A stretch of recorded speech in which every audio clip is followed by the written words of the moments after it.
back again with another vlog. This is Dirty Pair, episode 23.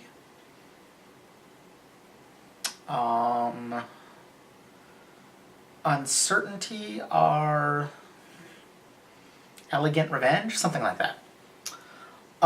This was a really good one. Not quite as good as the two-parter we just got past, but still really good.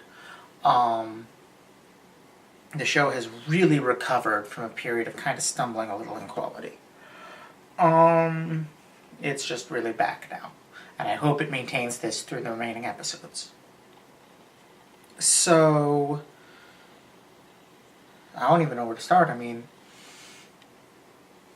this was just a lot of fun. I will admit to having been a little surprised when the 3WA called the Dirty Pair off at the beginning of the episode. Not so much that the 3WA would do that, because they're a police organization. They are already, being paid off at every level by organized crime, because that's what happens. So that's not really a surprise. What's surprising is that the Dirty Pair went along with it. They actually did retreat. Retreating being not something they really typically do.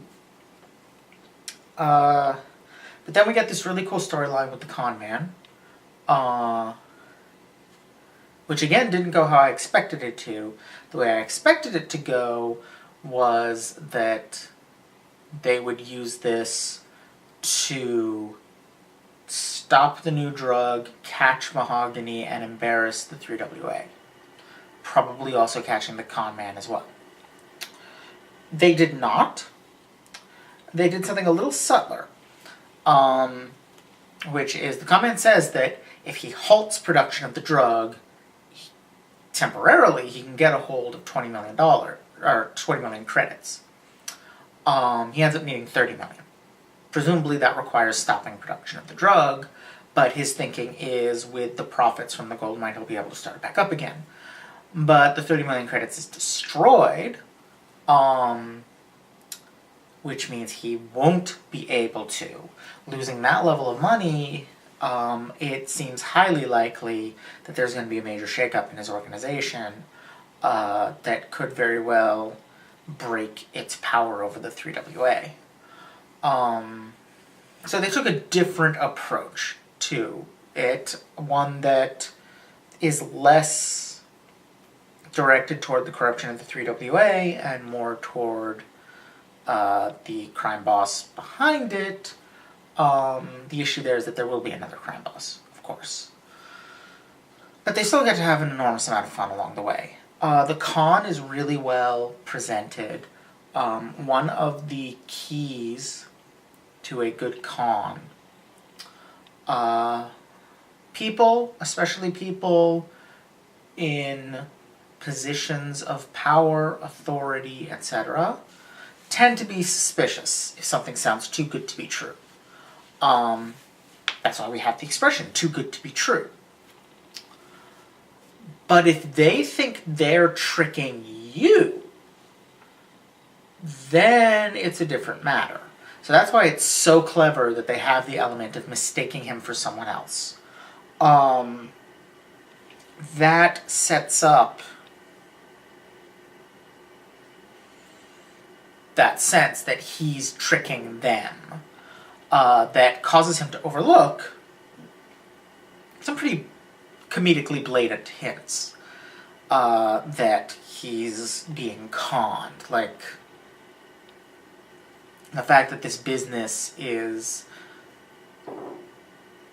in, like, I don't know what that was, a parking garage or a like subway station or something like that, that, like, just a random room in there that had a kind of sloppily painted sign.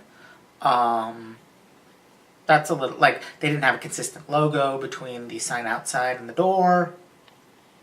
It was a little suspect. Not to mention the shenanigans with the room full of fake gold and Mugi. So, but he lets that slide because he thinks he's putting one over on them. So he's more focused on making sure they don't figure out that he's not the person they're looking for. This then leads him to bid even more money than the 20 million he was uncertain about. Because again, they throw in this element of urgency, this sense of his own con is found out, and he panics. It really is very cleverly done.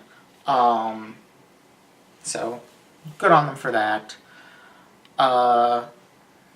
Clearly this is a good con man. And the fact that the Dirty Pair completely pull one over on him makes it that much better. Him being a good con man makes it that much better. Excuse me. Sorry about that. It's just smart. It's a really smart episode. It's a really silly episode. But there's some thought to the con going on here. In amongst the very funny, very silly humor of the guy almost seeing Mugi, just the fact that they bury Mugi and Kay in the fake pile of gold to make it look bigger. The fake pile of fake gold, even. Or the fact that at least my idea when they're running down the hallway is that it's the same fake gold they used to line the hallway in the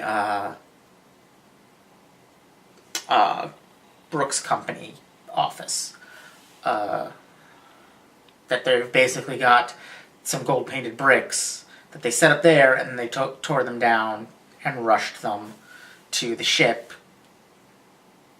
Or, I forget if that was on the ship or on the planet, but either way, that they're rushing them around. Excuse me. Very fun. It's interesting to me that there's a coal mine in space. Okay, so first off, coal is dependent on life. Like, coal is like tar and oil. It's the fossilized remains of long dead organisms. So how does a seemingly dead planet have it? Did there used to be life there? And the other reason it's interesting is, why would anyone want or need coal if they're advanced enough to have, like, interstellar spacecraft? Which I guess is the point. It's a useless mine. That's why the planet sucks.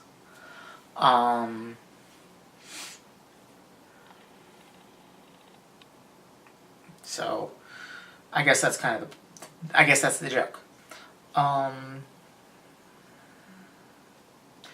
this is another episode that reaffirmed the bond between the two of them. I mean, Yuri knows she can't trust the con man, because he's a con man. Excuse me. But she also, Kay and Yuri both have had episodes, if I remember correctly. I know Yuri has, where they almost get tricked by a cute guy from their pasts.